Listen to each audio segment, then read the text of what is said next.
Y'all want to know why America is so obsessed with Babylon? Why they invaded Baghdad and all around there where the old empire used to be? Babylon.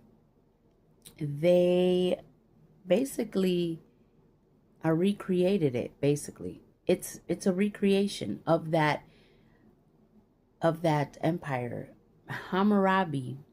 Remember the Code of Hammurabi? I don't know if they're even still teaching that in school, but I remember learning the Code of Hammurabi, whatever the heck his name is. Uh, an eye for an eye. So, what they did is completely hijack the whole system.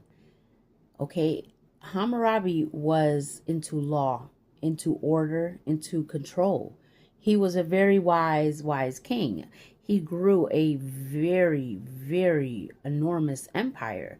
And how he did that was he first strengthened, okay, before he went for the enemies and not so much the enemies, but the competitors. He conquered a lot. He conquered, okay. But first, before he did that, he knew he had that in mind, a plan, okay. Kind of like what America has an agenda and what they're all planning. I think we're all hip to it now. Well, anyway, back then, what he did was he strengthened his nation.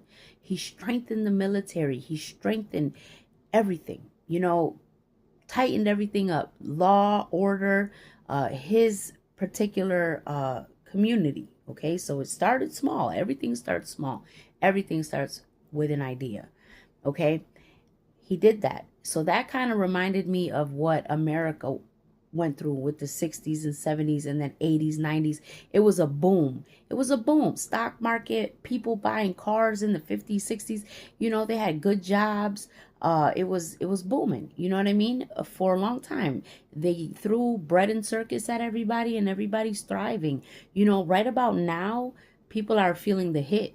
People are feeling the hit. We've never seen so many homeless in America. We've never seen so much despair in America. Well, why? They've been building. They've been building alliances behind our back. They've been building secret structures, secret systems behind our back. And you know what? Now they're wanting to conquer. They want to conquer you. They want everything. There's nothing that they won't want or try to take from the American people. It is time to stand up.